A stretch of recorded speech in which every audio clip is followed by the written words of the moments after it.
Hello guys, welcome to this channel. If you can't watch the previous part of this drama, then I'm giving the link in the description box. इस episode की starting बाइजोंग से होती है। बाइजोंग के mobile पर alarm बजता है। Alarm बंद करके वो खुद से ही कहता है कि अब मुझे दोबारा से अकेला रहना पड़ेगा। और इसके बाद वो अपनी पार्ट टाइम जॉब के लिए चला जाता है। रास्ते में जाते हुए उसे बेकरी शॉप के बाहर एक पंफलेट नजर आता है जिस पर लिखा होता है कि जॉब के लिए वैकेंसी खाली है। तो वो वहाँ जाकर पार्ट टाइम जॉब करना स्टार्ट कर देता है। थोड़ी देर के बाद एडी वहाँ आता है। बहुत सारे केक्स को देखकर कहता है कि मुझे केक लेना चाहिए या नहीं। शॉप की ऑनर कहती है, सर आपको जरूर लेना चाहिए, आप देख लें। बाइजोंग उसके पास आता है और कहता है मैं इससे बात करता हूँ। एडी कहता है आज मेरा बर्थडे है और उसका भी है। बाइजोंग कहता है फिर आप लोगों को तो इकट्ठे सेलिब्रेट करना चाहिए। वो कहता है 4 साल हो गए हमने इकट्ठे सेलिब्रेट नहीं किया। मेरे पेरेंट्स ड्रग एडिक्ट थे और उसके पेरेंट्स की जल्दी डेथ हो गई, तो हमें जिसने अडॉप्ट किया उन्होंने हमारी एक ही दिन बर्थडे रख दिया। एक्चुअली हमारी एक दिन नहीं होती। तो बाइजोंग उसे एक केक देता है और वो केक लेकर अपने अपार्टमेंट आ जाता है। एडी कंटर्स चलाता है और थोड़ी देर सोचने के बाद केक को ज़मीन पर फेंकता हुआ चला जाता है। इसके बाद हमें फैंसी बॉय को दिखाया जाता है जो एक क्लब में बैठा हुआ होता है।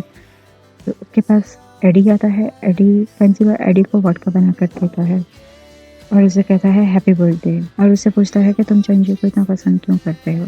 तो एडी कहता है मैं कुछ नहीं कर सकता, हम बचपन से साथ रहे हैं, वो मेरा बहुत ध्यान रखता है, एक वो ही है जो मुझे समझता है, तो मैं ना चाहते हुए भी उसे करता हूँ और मैं उसके खातिर अपनी जान दे दूँगा। तो फैंसी बॉय कहता है ये कुछ ज़्यादा हो रहा है। तो एडी कहता है नहीं, मैं उसके खातिर सच में दे दूँगा।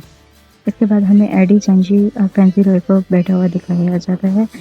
एडी बताता है कि स्कूल में जंगटेन ने ड्रग डीलिंग का बिजनेस स्टार्ट कर लिया है। तो फैंसी रॉय कहता है कि मैं स्कूल में जाऊंगा ऐसा टीचर के तौर पे और वहाँ जाकर उसे पकड़ूंगा।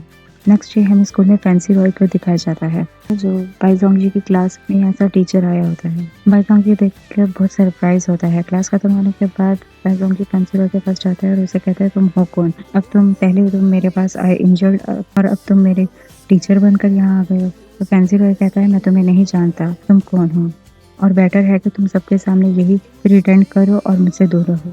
नेक्स्ट सीन में हमें एडी को दिखाया जाता है जो अपने फ्रेंड्स के साथ प्लेइंग कार्ड्स खेल रहा होता है। एडी को डेयर मिलता है एक लड़के की बेली पर केस करने का। तो जैसे ही वो करने लगता है तो चंजी उसके पास आता है और उसे पकड़ कर बाहर ले जाता है और कहता है कि तुम ये क्या कर रहे हो, हमें अपने कस्टमर्स के साथ ऐसे नहीं करना। तो एडी कहता है कि जब तुमने जिम्मेदारी मुझे दी हुई है बात को संभालने की तो तुम बिना बताए क्यों आ जाते हो यहाँ पर। तो चंजी कहता है मुझे तुम्हारी फिक्र है और मैं नहीं चाहता कि तुम्हारे साथ कुछ भी बुरा हो, और ये कहते हुए वो वहाँ से चला जाता है। बाइजोंग अपनी पार्ट टाइम जॉब पर होता है। वो गार्बेज फेंकने के लिए बैक एरिया में जाता है तो उसे कुछ मूवमेंट फील होती है। वो जैसे ही वहाँ जाता है तो वहाँ फैंसी रॉय जमीन पर गिरा हुआ होता है और वो फौरन से बाइजोंग का हाथ पकड़ लेता है और उसे कहता है मेरी हेल्प करो और मुझे अपने साथ लेकर चलो अपने अपार्टमेंट। तो बाइजोंग कहता है मैं तुम्हें नहीं जाता। फैंसी रॉय कहता है प्लीज़ मेरी हेल्प करो। वो उसे अपने अपार्टमेंट ले आते हैं। फैंसी रॉय कहता है मुझे कुछ पहनने के लिए कपड़े भी दो और कुछ फूड भी दो क्योंकि मुझे भूख लगी है। बाइजोंग उसे कुछ कपड़े देता है, वो शॉवर लेने चला जाता है और पीछे वो कुकिंग करने लग जाता है। फैंसी रॉय फ्रिज से एक एग निकाल के कहता है इसे भी मिक्स कर लो, खाना टेस्टी बनेगा। जब खाना बन जाता है तो फैंसी रॉय उसे खाने लगता है लेकिन वो खाने के काबिल नहीं होता।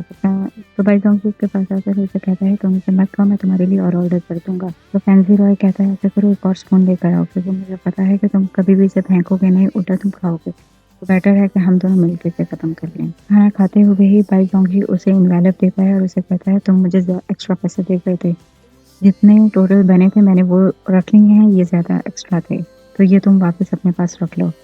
फैंसी रॉय कहता है तुम इसे रख लो, तुम्हें आगे जरूरत आएगी। तो बाइजोंग कहता है मुझे नहीं रखना। फैंसी रॉय कहता है हाँ तुम और तुम्हारे लोग। खाना खत्म करने के बाद फैंसी रॉय कहता है अच्छा मैं चलता हूँ। तो बाइजोंग कहता है कि मेरे फ्रिज में एक बियर पड़ी है, मैं तो नहीं पीता, तुम भी पी लो। फैंसी रॉय कहता है ले आओ उसे मेरे पास। बाइजोंग उसे बियर ला देता है, वो बैठकर बियर पीता रहता है और बाइजोंग और फैंसी आपस में बातें करते रहते हैं।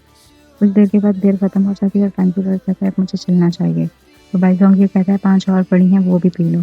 तो फैंसी रॉय कहता है लगता है तुम नहीं चाहते कि मैं जाऊं। ये कहते हुए वो उसका हाथ पकड़ता है और उसे अपनी तरफ खींचता है और इस तरह वो एक दूसरे के काफी क्लोज आ जाते हैं। Thanks for watching, please subscribe, like and share my channel.